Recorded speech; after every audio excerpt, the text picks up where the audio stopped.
Drama serial فتنہ کے آنے والے ایپیسوڈ میں آپ دیکھیں گے کہ وردہ نے تو بدتمیزیوں کی ساری حدیں پار ہی کر دی ہیں۔ اب اس نے ایک نیا تماشا شروع کر دیا ہے۔ ہر وقت تو وہ اپنی ساس پر الزام لگاتی رہتی ہے۔ اب عارض اسے کمیٹی کے 20,000 دے کر جاتا ہے اور کہتا ہے کہ یہ پیسے ماما کو دے دینا، وہ صفیہ خالہ کو کمیٹی کے لیے دیں گی۔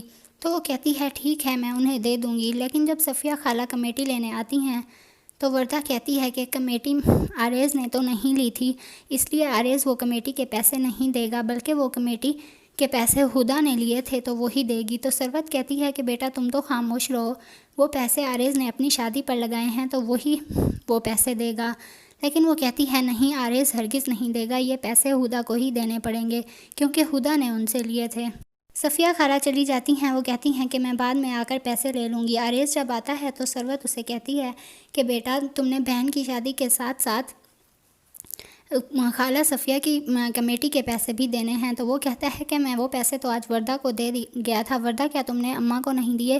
وہ کہتی ہے نہیں میں نے دے دیے ہیں۔ ثروت کہتی ہے نہیں، اس نے مجھے کوئی پیسے نہیں دیے۔ تو وردہ کہتی ہے کہ آنٹی اب آپ 20,000 کی وجہ سے مجھ پر الزام لگائیں گی؟ ہدیٰ کہتی ہے کہ آپ خالہ صفیہ کو بلا کر پوچھ لیں، وردہ نے ہمیں وہ پیسے نہیں دیے۔ تو عارض کہتا ہے کہ خالہ صفیہ آپ لوگوں کی دوست ہیں تو آپ لوگوں کے حق میں ہی بولیں گی، آپ لوگ میری بیوی پر الزام نہ لگائیں، میں اور 20,000 دے دوں گا۔ لیکن ثروت اور ہدیٰ بہت پریشان ہوتے ہیں کہ آخر وردہ کس حد تک جائے گی، ہر وقت تو گھر میں لڑائیاں کرواتی رہتی ہے۔ اسماعیل صاحب کہتے ہیں کہ عارف نے مجھے ہدیٰ کی شادی کے لیے بولا ہے۔ تو عارض کہتا ہے ٹھیک ہے میں ارینج کر لوں گا، آپ انہیں شادی کر کے دے دیں۔ لیکن وردہ اس شادی سے خوش نہیں ہوتی، وہ کہتی ہے کہ نہیں آپ ابھی یہ شادی آگے کر لیں، کیوں نہ ابھی حالات بھی خراب ہیں تو یہ شادی نہیں کرنی چاہیے، کیونکہ وہ تو چاہتی ہی نہیں ہے کہ اضمیر اور ہدیٰ کی شادی ہو۔ لیکن ثروت اور اسماعیل چاہ رہے ہوتے ہیں کہ جلد از جلد ہدیٰ کی شادی ہو جائے، اس سے پہلے کہ وردہ اور مسائل کھڑے کرے۔ دوسری طرف آپ دیکھیں گے کہ شہیر کے بابا کا رویہ اس کے ساتھ کچھ بدل جاتا ہے۔ جب سے شہیر کا ایکسیڈنٹ ہوتا ہے تو ان کے دل میں شہیر کے لیے نرمی پیدا ہو جاتی ہے۔